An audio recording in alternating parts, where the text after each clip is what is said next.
No programa de hoje, vamos falar sobre a circulação de veículos. Você, profissional do setor de transporte, vai rever assuntos importantes como prioridades no trânsito, procedimentos seguros de redução de velocidade, de parada e estacionamento, além da utilização correta dos equipamentos obrigatórios. Assim, você vai continuar contribuindo para que o trânsito torne-se cada vez mais seguro. E para começar, vamos ver quem tem prioridade no trânsito. Acompanhe conosco. Alguns veículos têm prioridade de passagem no trânsito, além do direito de livre circulação e parada. Tudo isso, é claro, desde que as demais normas de circulação sejam respeitadas. A primeira regra de prioridade diz respeito aos veículos que se deslocam sobre trilhos. Eles têm sempre preferência de passagem. Os veículos precedidos de batedores também têm prioridade no trânsito. Os veículos prestadores de serviços de utilidade pública podem parar ou estacionar livremente com prioridade sobre os outros veículos, desde que estejam em atendimento no local da prestação do serviço, sinalizados e devidamente identificados na forma estabelecida pelo CONTRAN, Conselho Nacional de Trânsito. A preferência no trânsito também deve ser dada aos veículos destinados a socorro, combate de incêndio e salvamento, policiamento, fiscalização e operação de trânsito e ambulâncias. Todos esses veículos têm o direito de livre circulação, estacionamento e parada quando estiverem em serviço de urgência com os alarmes sonoro e luminoso ligados. Quando a sirene e a luz estiverem acionadas, indicando que o veículo se aproxima, todos os demais condutores deverão se deslocar para a direita da via, facilitando a passagem ou, se necessário, parar, sempre liberando a faixa da esquerda. Os pedestres também precisam aguardar no passeio a passagem do veículo. No trânsito, é muito importante abrir passagem para ambulância, bombeiro e polícia, que um segundo pode salvar muita vida. E você já sabe, para dar prioridade de passagem na via e no cruzamento, é preciso reduzir a velocidade. E esse é outro procedimento que merece todo cuidado e atenção. Vamos ver qual é a maneira segura de agir. Ao diminuir a velocidade de um veículo, a primeira regra de segurança é não frear bruscamente. O condutor precisa frear aos poucos de maneira segura. Observe sempre o tráfego à sua volta, a sinalização da via, como os limites de velocidade estabelecidos para ela, além das condições físicas da via e do veículo e as do tempo. Ao reduzir a velocidade, certifique-se de que não há nenhum risco ou inconveniente para os outros condutores, indicando sempre de forma clara e com a antecedência necessária a intenção de diminuir a velocidade. Um outro lembrete importante: evite transitar a uma velocidade muito baixa para a via, a fim de não impedir ou atrapalhar o andamento normal dos demais veículos.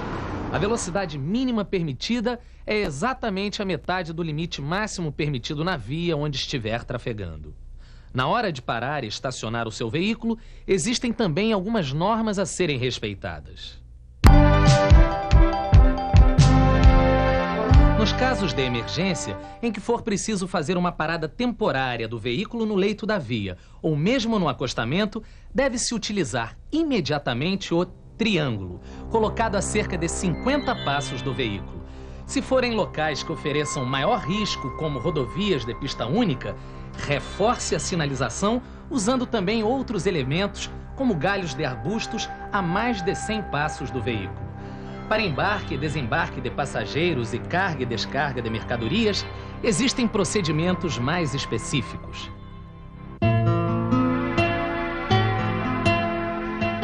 Sempre que o estacionamento for proibido na via onde se está trafegando, a parada precisa durar somente o tempo necessário para que os passageiros embarquem ou desembarquem, evitando um transtorno maior para o trânsito normal de veículos e pedestres. Os passageiros devem embarcar e desembarcar sempre junto à calçada. E atenção, O condutor, ao abrir a sua porta, precisa verificar se não há perigo no trânsito, principalmente antes de desembarcar. O motorista de táxi, quando parar para desembarcar o seu passageiro, ele tem de ter o cuidado de orientar o seu passageiro para ter o cuidado de abrir a porta para não ser atropelado por uma moto, não cause um acidente sério. A operação de carga e descarga é considerada estacionamento e será regulamentada pelo órgão ou entidade responsável pela via. Em qualquer caso, seja carga e descarga, embarque ou desembarque, parada ou estacionamento, os veículos têm que estar posicionados de maneira adequada. Vamos ver. Ao parar ou estacionar, o veículo precisa estar posicionado no sentido do fluxo, paralelo ao bordo da pista de rolamento e junto à guia da calçada, também chamada de meio-fio. Nas vias rurais, providas de acostamento, os veículos parados, estacionados ou em operação de carga e descarga deverão estar situados fora da pista de rolamento. No caso dos veículos motorizados de duas rodas, o estacionamento deverá ser feito perpendicularmente ao meio-fio da calçada e junto a ela. O estacionamento de veículos com seus motoristas no interior só poderá ser feito em locais regulamentados por sinalização específica. E por falar em sinalização, vamos ver alguns dos equipamentos obrigatórios que são importantes para garantir a segurança de todos. Dentre eles, as luzes e a buzina. Existem alguns equipamentos de uso obrigatório que contribuem para a segurança dos usuários das vias públicas e para a fluidez do trânsito, como, por exemplo, o cinto de segurança, o extintor de incêndio e o triângulo. O extintor de incêndio é um equipamento que eu carrego ele no carro para uso meu e de companheiros. E tem que estar carregado, porque não adianta andar com o extintor sendo que ele não está carregado. Por isso, o motorista precisa estar sempre atento à presença e perfeito funcionamento desses equipamentos no seu veículo para dirigir não somente dentro da lei, mas, antes de tudo, com toda a segurança. Como são imprescindíveis para a sinalização, as luzes do veículo também são fundamentais para a segurança. Por isso, precisam estar funcionando bem para que possam ser corretamente utilizadas. Vamos ver? O condutor precisa utilizar os faróis, o pisca-alerta, as luzes de posição e as luzes de placa de maneira adequada. Tudo isso para que possa ver e ser visto. Quando em circulação, mantenha os faróis baixos acesos nas seguintes situações: dentro de túneis, mesmo durante o dia com iluminação artificial; à noite, obrigatoriamente, mesmo nas vias com iluminação pública; e constantemente, durante o dia ou à noite, se você dirige um veículo de transporte coletivo regular de passageiros circulando em faixas próprias destinadas a ele. Também as motocicletas, motonetas e ciclomotores devem manter o farol de luz baixa aceso durante o dia e à noite. Durante a noite, a luz alta dos faróis deve ser utilizada em vias que não tenham iluminação pública, mas sempre que seguir ou cruzar com outro veículo, mude para a luz baixa, para não prejudicar a visibilidade dos outros condutores. Uma outra forma de utilização dos faróis com o veículo em movimento é a troca rápida de luz baixa e luz alta, como sinalização de advertência. Ela é usada para indicar aos condutores de veículos que circulam em sentido contrário ao seu que há algum risco à sua segurança.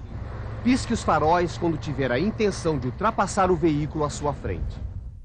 Já as luzes de posição ou lanternas devem ser mantidas acesas em dois casos: quando o veículo estiver circulando sob chuva forte, neblina ou cerração, e com o veículo parado à noite para fazer embarque e desembarque de passageiros ou carga e descarga de mercadorias. E também à noite com o veículo em circulação, a luz de placa deve permanecer acesa. O pisca-alerta deve ser utilizado quando o veículo estiver imobilizado numa situação de emergência ou ainda quando o seu uso for determinado pela regulamentação da via. É muito importante que a buzina do veículo seja usada apenas conforme a lei.